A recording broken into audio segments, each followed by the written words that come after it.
Pemirsa, sosok ayah almarhum Eki Ibtu Rudiana kembali jadi sorotan karena tidak pernah muncul ke publik. Ia diduga terlibat penganiayaan para terpidana kasus Vina tahun 2016 yang lalu. Terima kasih banyak kepada seluruh masyarakat Indonesia yang mendoakan saya, yang mendukung saya. Benang kusut kasus pembunuhan Vina memasuki babak baru. Pasca Peggy Setiawan menang gugatan pra-peradilan, maka konstruksi hukum kasus ini harus diurai dari awal. Tak tanggung-tanggung, Mabes Polri mengerahkan Propam dan Itwasum untuk melakukan evaluasi dan memberi asistensi menangani kasus ini. Sementara laporan terhadap orang-orang yang berkaitan dengan kasus ini tetap dilakukan.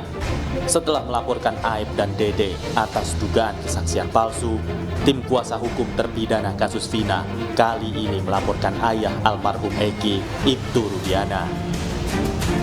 Ibtu Rudiana dibidik lantaran diduga terlibat kekerasan dan penyiksaan pada para terpidana tahun 2016 silam. Bukan tanpa alasan, sosok Rudiana tidak pernah muncul sejak kasus Vina mencuat ke publik.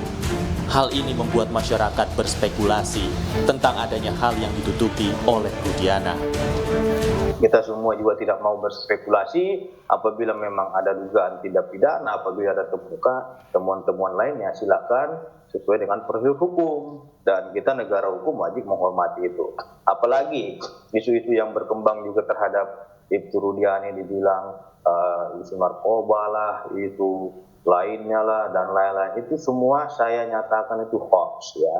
Sepanjang yang dituduhkan kepada yang bersangkutan itu tidak terbukti melakukan sesuatu perbuatan dugaan tindak pidana dengan adanya putusan pengadilan, kita nggak boleh menuduh seseorang. Harus kita junjung tinggi atas praduga, presumption of innocence, kepada setiap orang maupun itu saksi-saksi. Meski demikian, kuasa hukum terpidana yakin bahwa Rudiana terlibat penyiksaan terhadap para terpidana kasus Vina. Ini kan masalah yang sudah kusut, yang sudah 8 tahun yang lalu. Kami harus urai dulu satu-satu masalahnya gitu. Untuk mendapatkan apakah itu novum, apakah itu kekeliruan hakim, dan lain sebagainya. Oleh karena itu, kami proses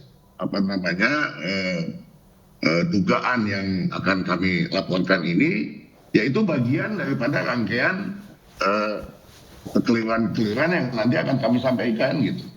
Jadi kami dalam hal ini terus terang saja ingin membuat atau mengumpulkan bukti yang selengkap mungkin. Pihak kuasa hukum mengklaim memperoleh informasi langsung dari para terpidana.